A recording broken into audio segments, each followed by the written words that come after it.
Astronaut Scott Kelly, no stranger to only seeing his family via video chat, going outside with the proper protective gear, and being isolated for long stretches of time. Simply put, being in space for 340 days has taught him a lot on how to social distance.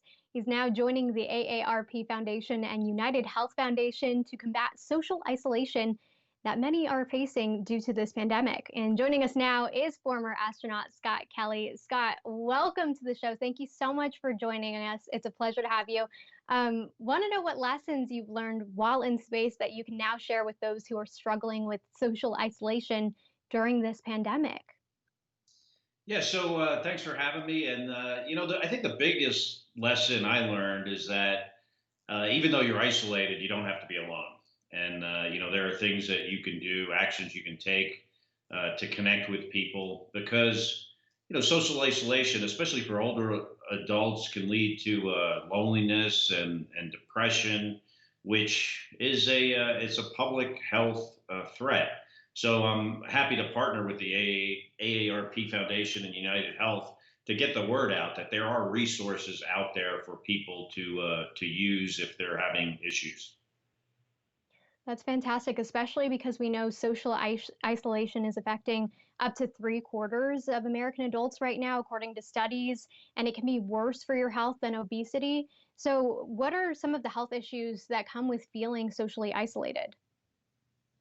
Well, it's interesting. One thing that NASA has learned by having people in space for a long time, for many, many years, is that being isolated can not only affect your mental health, but also your physical health. Particularly your immune system can be affected by being isolated, by not getting outside, not getting enough sunlight, not, getting out in nature, being disconnected from your friends and family.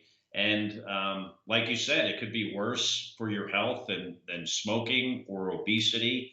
And of those two-thirds of people that you mentioned, half of those people are experiencing anxiety as a result of this.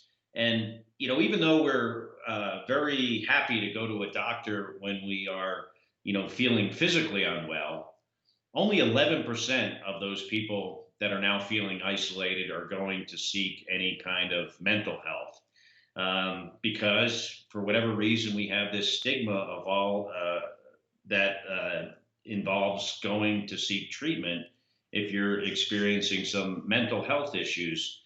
And when I was on the space station for a year, it wasn't even an option. Every 2 weeks, whether I liked it or not, I had to talk to two psychiatrists and two psychologists, and it's a helpful thing. And there are resources out there where people that are experiencing issues can find help. Connect2affect.org with the number 2 and the letter A on affect is a great place for people to find resources that'll allow them to do a survey to see if they're having issues, to talk to a chat bot to get answers to questions, and also to see what kind of support services are available in their communities. So glad that you brought up mental health. It was just World Mental Health Day over the weekend. So I want to know, in addition to what you've said, how is AARP and the United Health Foundation really helping those who are suffering with their mental health during this time of isolation? And what does it mean for you as someone who's really gone through it? Well, they're doing, the first part of any solving any problem is to identify that there's a problem there.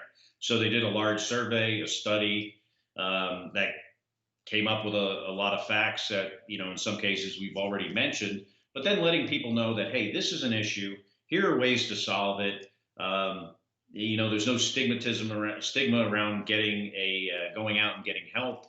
Like I mentioned, that connect2affect.org has access to, surveys to assess your risk, a chatbot to provide information in a conversational way, and also resources in your local community. And even though you feel isolated, I think people need to realize that isolation doesn't mean you have to be alone. And there are ways to get help and to connect because this is a public health issue, especially for older adults. Scott, this is a fantastic initiative. So glad that you're a part of it. I also want to switch gears here. We know your brother Mark Kelly is running for Senate in Arizona. this could potentially jeopardize that launch that Donald Trump has been planning for a third Supreme Court nominee. What could his win mean for Democrats? Well, I'm his brother, so of course I'm a big supporter of his. And he's doing a great job. This is an important election. I think people um, mostly need to understand that even though it's not a requirement in our country to vote, that I think it's a civic responsibility. And as we get closer to the election, everyone should have a plan to vote. I have my plan. What I found in my life when you're trying to do something that's challenging or particularly in this case important, you don't want to wait till the last minute. So just, you know, figure out what the rules are in your state, come up with a plan, and get out there and vote. Such great advice. Former astronaut Scott Kelly, thank you so much for joining us here on Cheddar today.